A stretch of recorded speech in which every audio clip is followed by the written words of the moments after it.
ហានិភ័យ9យ៉ាងនៃការមិនទទួលទានអាហារពេលព្រឹកទី1វាធ្វើឲ្យប៉ះពាល់ដល់បេះដូងអ្នកដែលមិនទទួលទានអាហារពេលព្រឹកងាយប្រឈមទៅនឹងជំងឺបេះដូងនិងលើសឈាមដែលជាហេតុនាំឲ្យមានអាការៈកកស្ទះសរសៃឈាមទី2ប្រឈមមុខទៅនឹងហានិភ័យនៃជំងឺទឹកនោមផ្អែមប្រភេទទី2ស្ត្រីដែលមានទម្លាប់មិនទទួលទានអាហារពេលព្រឹកគឺមានហានិភ័យខ្ពស់ក្នុងការវិវត្តទៅជាជំងឺទឹកនោមផ្អែមប្រភេទទី2បើប្រៀបធៀបទៅនឹងស្ត្រីដែលទទួលទានអាហារពេលព្រឹកជាប្រចាំ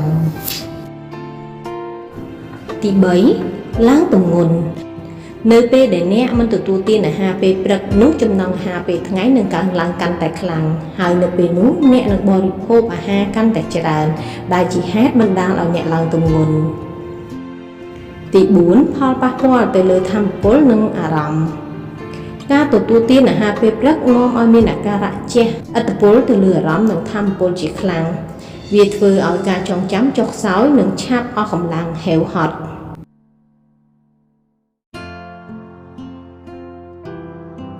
ទី5ហានិភ័យនៃជំងឺមហារីក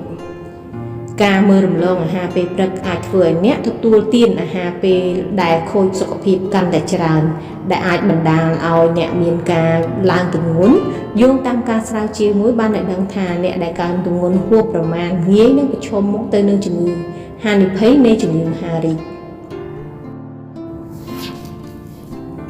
ទី6ធ្វើឲ្យប៉ះពាល់ដល់ខួរក្បាលនិងភ្នែក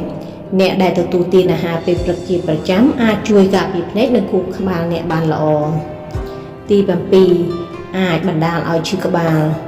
ការមិនទទួលទានអាហារទៀងទាត់គឺអាចបណ្ដាលឲ្យមានការធ្លាក់ចុះយ៉ាងខ្លាំងនៃកម្រិតជាតិស្ករដែលជាហេតុនាំឲ្យមានការបញ្ចេញអរម៉ូនដើម្បីសង់ទៅដល់កម្រិតជាតិស្ករដែលត្រូវបានបាត់បង់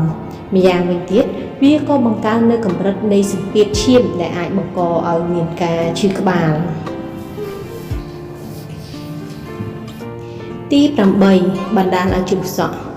អាហារពេលព្រឹកដែលត្រូវបានគិតថាជាអាហារដែលមិនចាំបាច់នោះគឺវាមានតួនាទីយ៉ាងសំខាន់ក្នុងការជួយជំរុញទៅដល់ការលូតលាស់នៃសរសៃសក់និងឫសគល់នៃសក់ទី9អាចប៉ះពាល់ដល់ប្រព័ន្ធរំលាយអាហារការទទួលទានអាហារពេលព្រឹកជាប្រចាំនឹងមានកម្រិតនៃការរំលាយអាហារខ្ពស់ជាងអ្នកដែលមិនទទួលទានអាហារពេលព្រឹក